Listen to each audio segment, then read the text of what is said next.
Hey traders, Raghee here. Great to see everyone. Happy Wednesday, everybody. Welcome to Charts and Coffee for July 14. All right, let's get to it. Got a lot to take a look at, most of which is happening on the economic calendar. So let's go ahead and kick the conversation off there. What is going on with the calendar? Well, this week, everything is about the calendar. So think of it this way. There are really three ways that I think the market is going to be compelled to get in, get out, make significant decisions about their trades.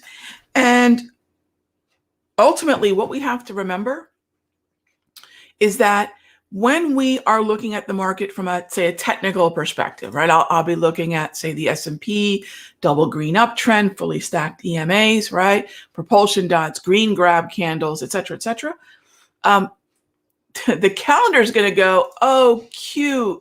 Your secret squiggles, that's what I call indicators, including my own. Oh, cute. Your secret squiggles have that to say. Well, as they say, what's that joke? Hold my beer. Noon, we have Jerome Powell. Jerome Powell doesn't care about the 200-period exponential anything. Doesn't care about my grab candles. Doesn't matter what the market has done up till now, because based on what Jerome Powell, as I like to call him, Powell, right, says between today and tomorrow's testimony, the market's going to understand the framework for yesterday's CPI, today's PPI. The macroeconomic reality is it's whatever the Federal Reserve says it is. I know that's not what you're going to hear. I know that's not necessarily what you want to hear. But because they have their hands on the levers and dials of monetary policy communication, the actual monetary policy, asset purchases, money printing, etc., that is in some way near-term true. Now, longer term, the tectonic plates of macroeconomics, yield for nobody. But they're huge macroeconomic plates that take a long time to move. And eventually, maybe those things will be proven to be right. But for now, just trade what you see. Okay, what we see, so we have Powell, who is typically a friend to the market, unless he misspeaks. I hope he does. All right, let me say that. I hope he does. I hope that he puts his foot in his mouth, or I hope that the market misconstrues something that he says, because that's going to create a pullback. That's going to create a retracement. Now, yes, it is a squiggly little line between what's a retracement and what is a reversal. For me, that squiggly little line within the context of an uptrend is the 34-period exponential moving average on the low. Sometimes it might be the 55 exponential. Depending on whether or not the propulsion dots are lit up and whether or not on previous pullbacks, the market respected what was happening with that 55. So there are a number of uptrends in this market. I don't suspect Powell's going to, purposefully send the markets lower. And I also know that the markets, the equity markets, the risk appetite corners of the markets, they might be strong in the morning. They might rally. Remember that 9:30 is the true opinion of the market, not the pre-market. And that going into that noon event, and as the European markets close, and as we go into the typical rhythm of the day, midday doldrums, the market might, again, equities might just sort of get flat, retreat a little bit, just in preparation for what it is that Powell could say during, again, 2 days of testimony. So I hope that gives you some framework for what I am doing. I'm still very bullish. I'm going to talk my book just for a moment.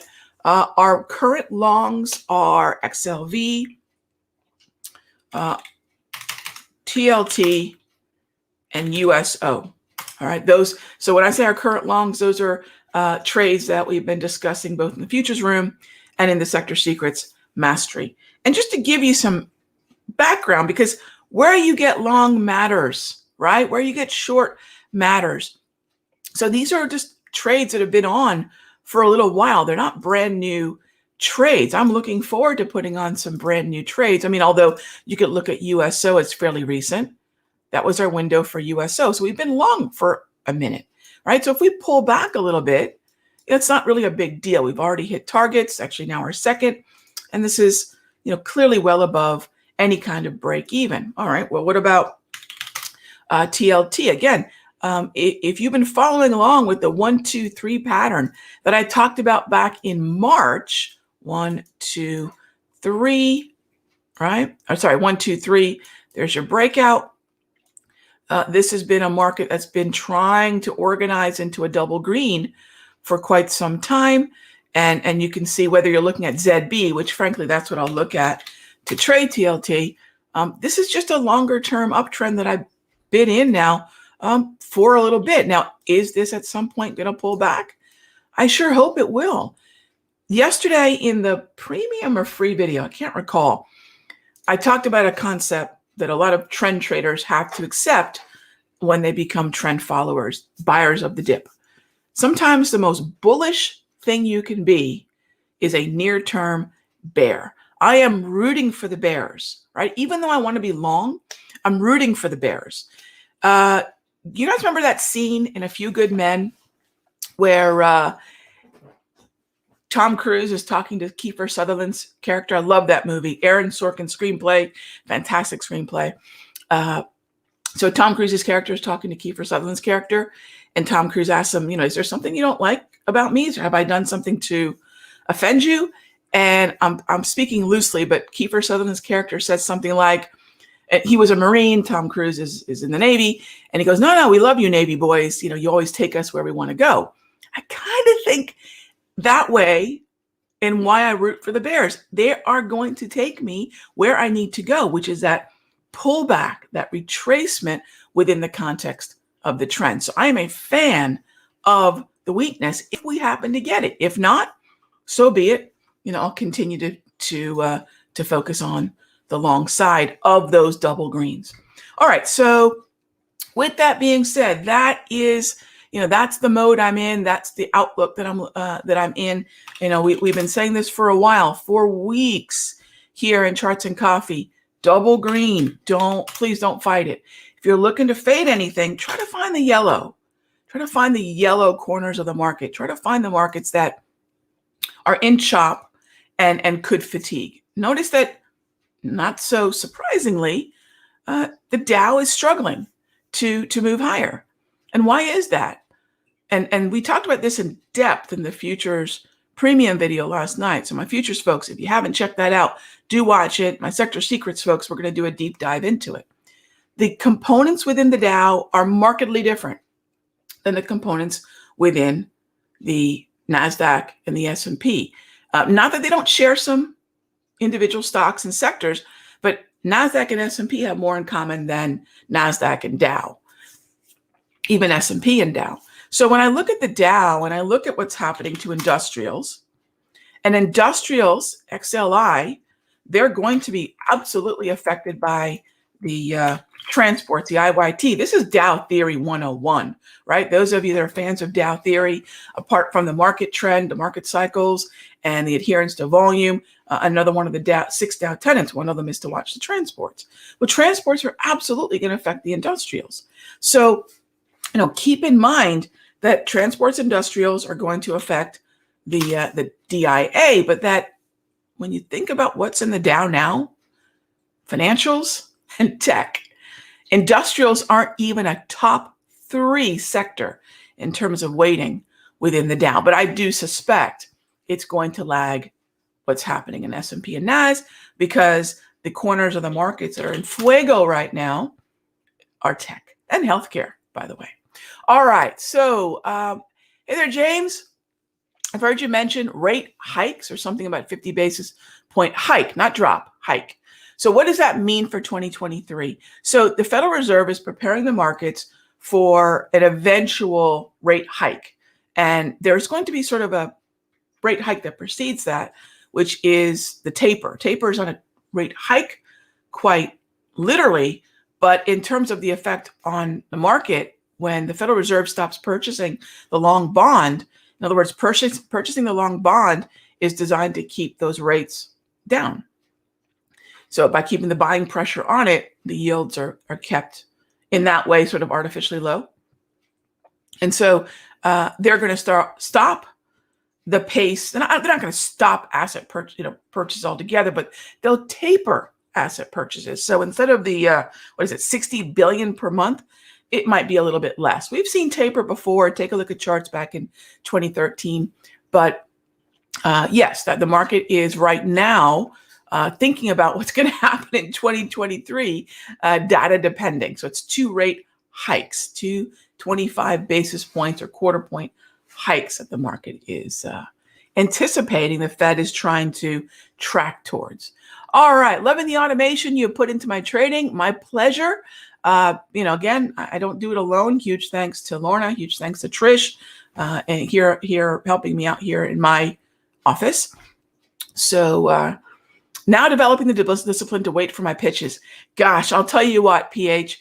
The easiest way to develop that discipline is to accept something that everybody needs to accept, but most definitely if you're as selective as I am about what you're going to swing at. Not every move in the market is intended for me. All right, I write that down. I used to write that down every morning so that I don't get stuck in the fallacy, the rabbit hole of missing trades.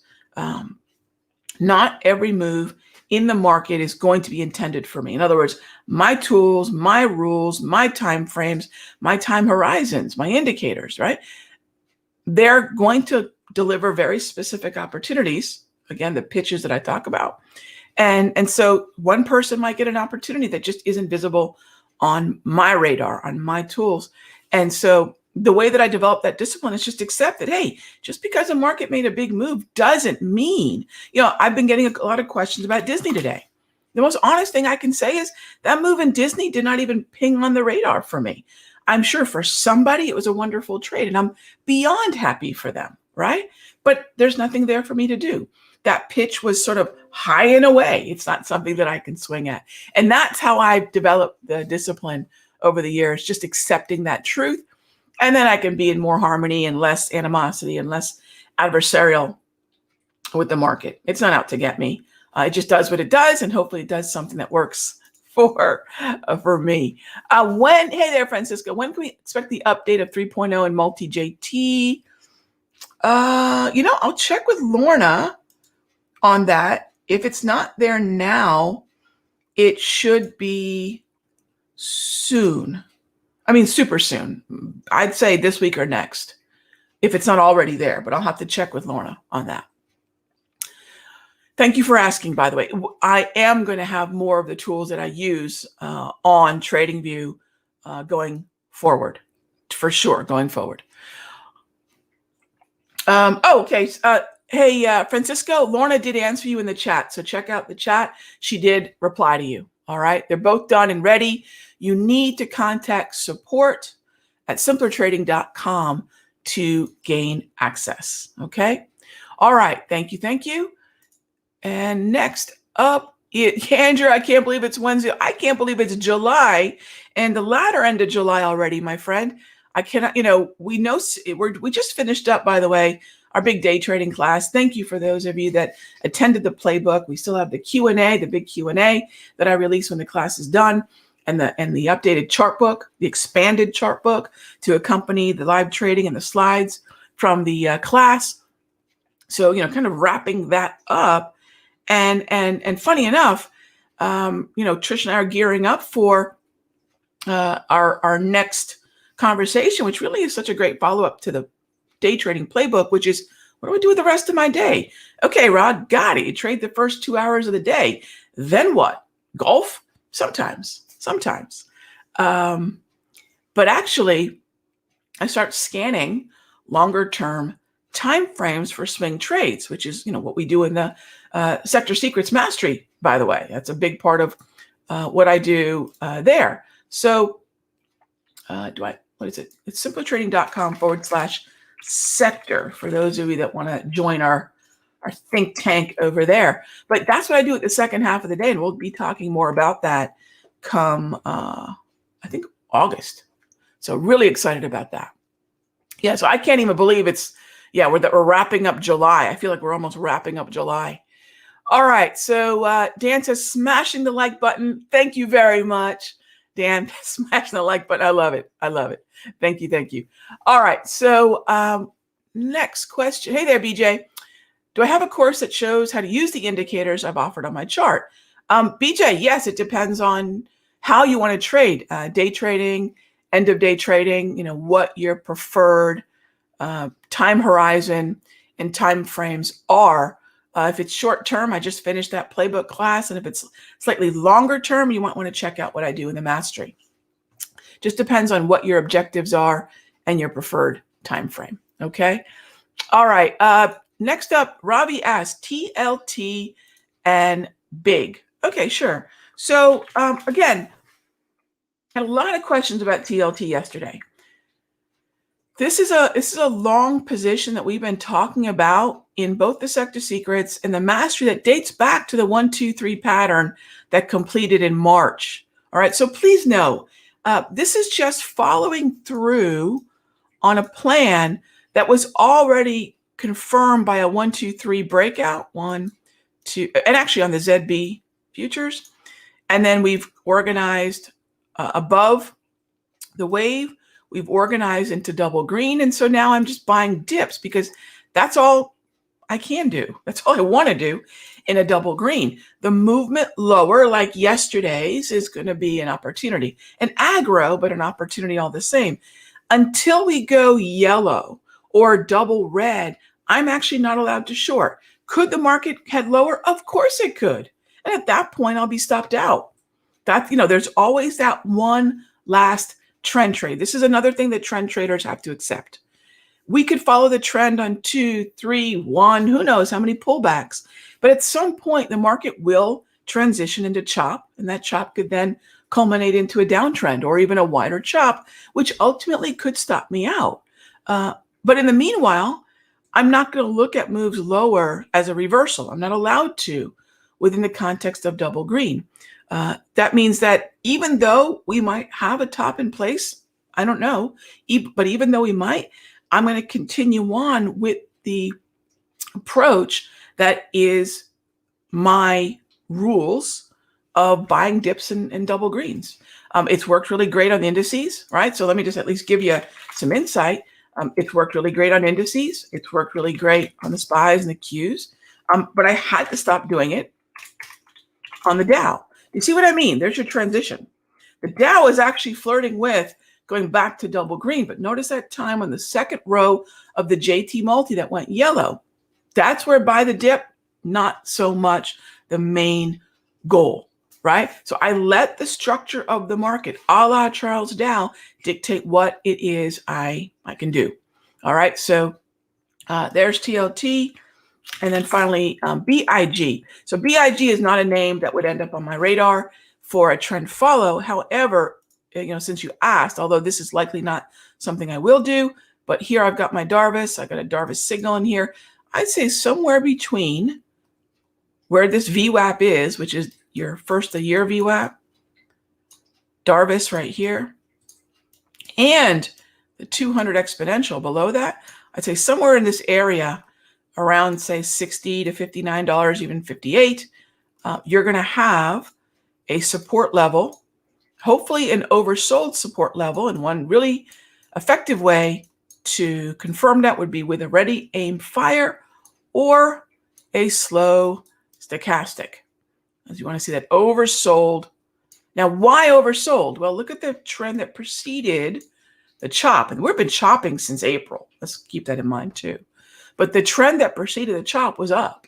That means that if someone said, well, Rog, will you fade the upper end of the range? Not really the primary, although it's valid, the primary goal would be to focus on the trend that was, and I would prefer to trade in that direction. So that's your BIG. This would be a fade.